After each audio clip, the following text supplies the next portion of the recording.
BRS పై full fire అయ్యారు Telangana CM Revanth Reddy. Telangana ఏర్పాటును అవహేళన చేసిన మోదీకి ఎందుకు ఓట్లు వేయాలంటూ ప్రశ్నించారు.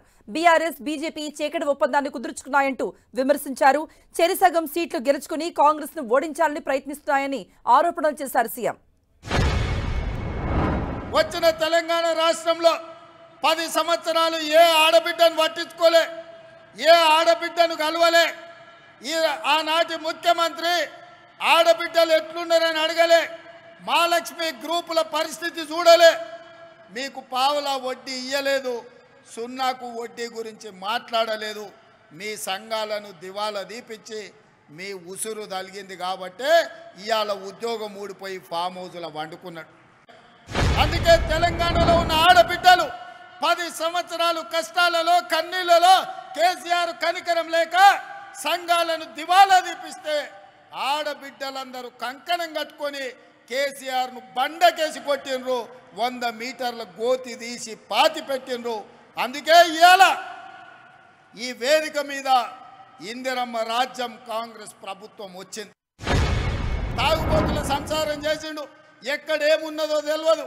సంసారం చిల్లం పొల్లం చేసిండు, ఏడ ఏందుందో తెలియదు. సంసారానికి వచ్చేటప్పటికీ ఆగం ఉన్నది. ఇప్పట్లో ఏమి చేయలేననుకున్నా, కానీ అన్ని చక్కదిద్ది చిక్కుముళ్ళు ఇప్పి ఒకటి తర్వాత ఒకటి పరిష్కరించుకుంటూ ఎవరన్నా తలలు ఏమైనా పెట్టుకుంటే నేను గుచ్చుక తిన్నానా?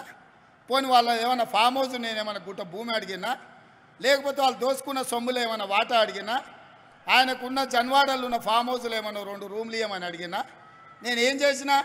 మీరు 63 లక్షల సభ్యులు ఉన్న సంఘాలలో 1 కోటి మంది కానీ 1 కోటి మందిని కోటీశ్వరులను చేస్తానని నేను చెప్పిన. ఇదేమన్నా తప్ప? ఇదేమన్నా మోసమా? ఇదెవరికన్నా? కేసీఆర్ ఉన్నంతకాలం ఆయన బిడ్డ తప్ప ఎవరు నన్ను చూసిండా? బతుకమ్మ ఆడితే ఆమెనే ఆడాలి, ఎంపీ కావాలంటే ఆమెనే కావాలి, ఎమ్మెల్సీ కావాలంటే ఆమెనే కావాలి. ఇక ఏది ఉన్నా ఆయన బిడ్డ తప్ప ఇంకోరు బిడ్డల దిక్కు చూసిండా? ఆయన బిడ్డ ఆయనకి ఎంత ముద్దో, మా అక్కల చెల్లెళ్ళు మాకంత ముద్దు కాదా? మా అక్కల చెల్లెళ్ళు బాగుండాలని మేము కోరుకుంటే తప్ప? తెలంగాణ ప్రజల్ని అవమానించిన తెలంగాణ ప్రజలు ఓట్లేస్తారా? ఇవాళ వీళ్ళిద్దరు కలిసి చీకట్లో ఒప్పందం చేసుకొని వాడు 9 వీడో 4 ఎంపీ అభ్యర్థులను ప్రకటించారు. వాడు ప్రకటించిన దగ్గర వీడు ప్రకటించాడు, వీడు ప్రకటించిన దగ్గర వాడు ప్రకటించాడు. ఎందుకంటే ఎవరికి వాడు విడివిడిగా ప్రచారం చేసుకోవాలి, కాంగ్రెస్ పార్టీని దెబ్బతీయాలి. ఎంతసేపు చీకటి ఒప్పందాలే కేసీఆర్. పొద్దుటిపూట బయటకు వచ్చేది లేదు, ప్రజల్ని కలిసేది లేదు.